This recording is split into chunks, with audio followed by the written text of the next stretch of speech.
వారికి సంబంధించిన వ్యవస్థలకి చెందటం కోసం పరోక్షంగా ఆనాటి పెద్దలు సహకరించారన్నది ముమ్మాటికి నిజం. అంతేకాదు, ఏదైతే ఇందాక చెప్పిన ఫెవికాల్ బంధంతో తెలంగాణ రాష్ట్రం ఏర్పడిన తర్వాత ఆ 10 సంవత్సరాలు ఎవరైతే పరిపాలించారో ఆ పరిపాలించిన పార్టీకి సంబంధించిన సంస్థ ఏదైతే ఈ రోజు ఎన్విరాన్మెంటల్ గురించి అక్కడ లేళ్లు ఉన్నాయి, సింహాలు ఉన్నాయి, అనేక జంతువులు ఉన్నాయని చెప్పే ఎన్విరాన్మెంటల్కి చాలా ప్రమాదం ఉందని చెప్పిన ఆ ప్రబుద్ధులు, ఆ ఫెవికాల్ బంధం ఉన్న 2 పార్టీలు ఏనాడైనా అంత పెద్ద ఐరేజ్ బిల్డింగులు ఏ మార్గంలో ఆస్తి సంపాదించారన్నది అది రెండో పాయింట్ మళ్ళీ మాట్లాడతా. అంత ఐరేజ్ బిల్డింగులు వారి టైంలో పర్మిషన్ ఇస్తే అక్కడ ఎన్విరాన్మెంటల్కి ప్రమాదం జరుగుతుంది అన్నది ఆనాడు పర్మిషన్ ఇచ్చేటప్పుడు కొంచెమైనా వారికి ఆలోచన వచ్చిందా? ఈరోజు ట్విట్టర్ కింగ్ లాగా అద్భుతాలు సృష్టిస్తున్నామని చెప్పి ఎన్విరాన్మెంటల్కి ప్రమాదం జరుగుతుందని ఇందాక మిత్రులు కొంతమంది పింక్ కలర్ కి సంబంధించిన సోదరులు ఏదైతే ఈ ఎన్విరాన్మెంటల్ ప్రమాదం ఉంది కదా అని చెప్తున్నారో ఆనాడు వాళ్ళకి ఆలోచన కానీ జ్ఞానం కానీ లేదా? ఇప్పుడు కూడా ఈ వేదిక మీద నుంచి వారిని అడుగుతున్నాను, ఈ గడిచిన 4-5 రోజుల్లో కానీ వారం రోజుల్లో కానీ ఈ సెంట్రల్ యూనివర్సిటీ పరిధిలోని ప్రాంతంలో కానీ ఈ 400 ఎకరాల్లో కానీ ఏవైతే ఎనిమల్స్, ఏవైతే బర్డ్స్ చనిపోయాయని పురాతనమైన చిత్రాలు మీడియాలో చూపిస్తూ ఒక లేనిపోని అభూతుని కల్పన కల్పిస్తూ టోటల్ గా తెలంగాణ రాష్ట్ర ప్రజలనే కాకుండా దేశ ప్రజలనే వక్ర మార్గంలో తీసుకెళ్లాలని ఆనాటి ప్రభుత్వంలో ఉన్న పెద్దలు ఎంత నీచాతిమైన కార్యక్రమాన్ని చేపట్టారో చాలా స్పష్టంగా కనిపిస్తుంది.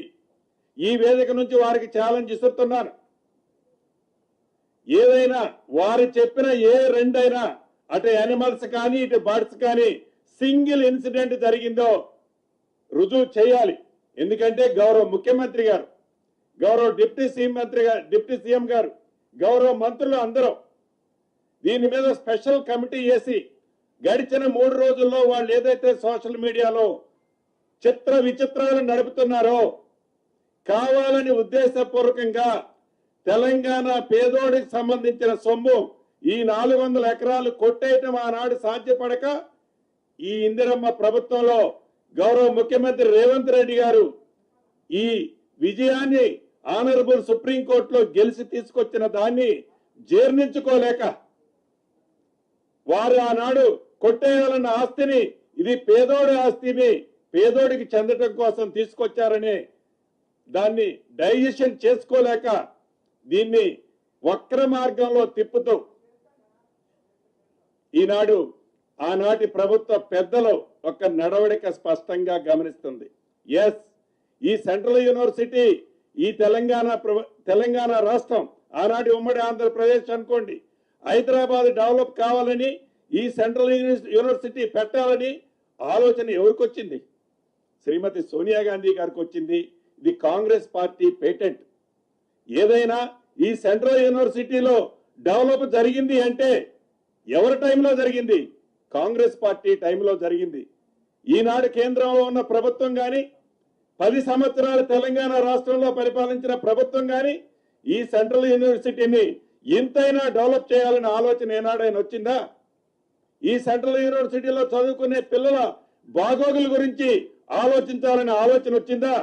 ఎస్, మా డిప్యూటీ సీఎం గారు కానీ మా శ్రీధర్ బాబు గారు కానీ ఈ central university old students definite గా కేబినెట్ లో కూడా ఈ రోజు ఉదయం గౌరవ ముఖ్యమంత్రి గారిని కూడా ఏదైతే అక్కడ ఉన్న విద్యార్థుల బాగోగుల కోసం, వాళ్ళ మనోభావాల కోసం అక్కడ పనిచేసే అనేక సంఘాలు, ఏదైతే ఎన్విరాన్మెంటల్ కోసం చేసే సంఘాలు, వాళ్ళ మనోభావాలు ఎట్టి పరిస్థితుల్లో దెబ్బతినకుండా అది రాకుల విషయంలో కానీ అదే రకంగా లేకుల విషయంలో కానీ ఎక్కడ దెబ్బ తగలకుండా, ఎక్కడ నష్టం జరగకుండా, ఎక్కడ ఎన్విరాన్మెంటల్ డ్యామేజ్ జరగకుండా ఒక మంచి అద్భుతమైన ప్రాజెక్టు లాగా ఒక అద్భుతమైన కార్యక్రమాన్ని చేపట్టాలని ఓల్డ్ స్టూడెంట్స్ ఇద్దరు ఇందాక మార్నింగ్ ముఖ్యమంత్రి గారితో కూడా మాట్లాడటం జరిగింది.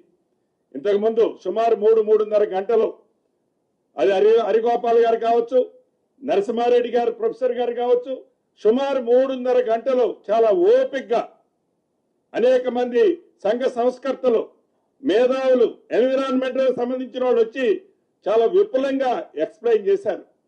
ఈ ప్రభుత్వానికి ఏమి స్వార్థం ఉందేడా అంటే, ఈ యూనివర్సిటీ ముసుగులో ఆనాటి పెద్దలు ఆ 400 ఎకరాలు కొట్టకుండా మిగిలిన దాన్ని తిరిగి తెలంగాణ ప్రభుత్వానికి పేదోడికి ఇప్పేయటం తాపత్రయపడే ఈ ప్రభుత్వానికి తప్ప,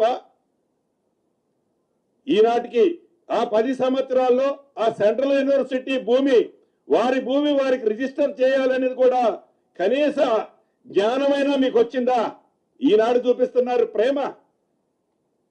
ఎస్ ఏదైతే మీ టైంలో 2022లో ఇదే యూనివర్సిటీలో మీరు రోడ్డు ఫార్మేషన్ చేసేటప్పుడు యూనివర్సిటీ వైస్ ఛాన్సలర్ గారు హైకోర్టును ఆశ్రయించారు.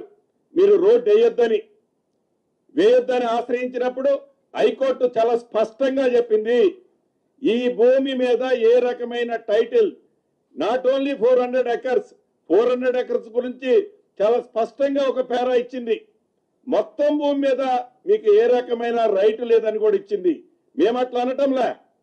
ఏదైతే ఈనాడు సెంట్రల్ యూనివర్సిటీలో అది 1500 ఎకరాలు ఉందా, 1525 ఎకరాలు ఉందా, డెఫినెట్ గా రెవెన్యూ మంత్రిగా నేను కానీ, డిప్యూటీ సీఎం గారు కానీ, శ్రీధరబాబు గారు కానీ, గౌరవ ముఖ్యమంత్రి గారు మాకు సూచించారు ఉదయమో, అది ఎంత భూమి ఉంటే అంత భూమి, ఒక్క అంగుళం కూడా సెంట్రల్ యూనివర్సిటీకి సంబంధించిన భూమిని తగ్గకుండా, గత ప్రభుత్వాల లాగా మాయ మాటలు చెప్పకుండా తప్పకుండా ఈ ప్రభుత్వం దానికి మొత్తం టైటిల్ ఇవ్వాలని ఈ ప్రభుత్వం నిర్ణయించుకుంది.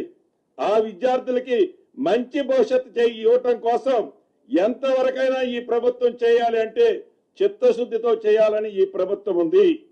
ఈ ప్రభుత్వాన్ని మీరు శంకించేది, ఈ ప్రభుత్వం మీద గుడ్డ కాల్చి మీరు వేసేది ఆ 400 ఎకరాలు ఏమి బట్టి గారు తీసుకోవాలనా, శ్రీధరబాబు గారు తీసుకోవాలనా, నేను తీసుకోవాలనే?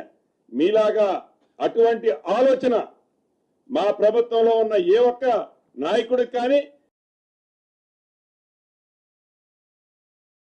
ఎంతసేపు ఏదేస్తే వాళ్లే కదా తుడుచుకునేది, ఆ మసి తుడుచుకోవాల్సింది వాళ్లే కదా అనే తాపత్రయమే తప్ప రెచ్చగొడతారు, విద్యార్థుల్ని రెచ్చగొడతారు. విద్యార్థుల ముసుగులో ఎంత అరాచకమండి. ఆ ఏసీబీ గారిని కొట్టిని చూశారు కదా. విద్యార్థులు చాలా అమాయకులు, చాలా మంచోళ్ళు. వాళ్ళ ఉజ్వల భవిష్యత్తు కోసం ఈ ప్రభుత్వం కట్టుబడి ఉంది. విద్యార్థుల ముసుగులో ఏవైతే గత ప్రభుత్వ పెద్దలు రెచ్చగొట్టి పేమెంట్ టీమును పంపించి అరాచకాన్ని సృష్టించే ఈ ప్రభుత్వం ఉపేక్షించలేదు కూడా. ఈ ప్రభుత్వం యొక్క చిత్తశుద్ధి ఏంటో, ఈ ప్రభుత్వం యొక్క నిజాయితీ ఏంటో, ఈ సెంట్రల్ యూనివర్సిటీ అంటే మీరు ఏర్పాటు చేసింది కాదు, కాంగ్రెస్ ప్రభుత్వం. ఆనాడు కాంగ్రెస్ ప్రభుత్వం శ్రీమతి సోనియా గాంధీ, ఇందిరాగాంధీ గారి పేటెంట్ అది. దాన్ని తప్పకుండా మా నాయకురాలు గారి పేటెంట్ ని ఈ ప్రభుత్వం ఎట్టి పరిస్థితిలో ఏ రకంగా ఒక్క అడుగు కూడా మంచి చేసే దాంట్లో వెనకడుగు వేసే ప్రసక్తి లేదు. వాళ్ళ రెండు ప్రతిపక్షాల ఫెవికాల్ బంధం కూడా మనకి ఈ విషయంలో స్పష్టంగా కనిపిస్తుంది. ఇందాక చెప్పినట్లు ఐరేజ్ బిల్డింగుల్లో కట్టే నాడు వీళ్ళిద్దరూ ఎవరు మాట్లాడరు.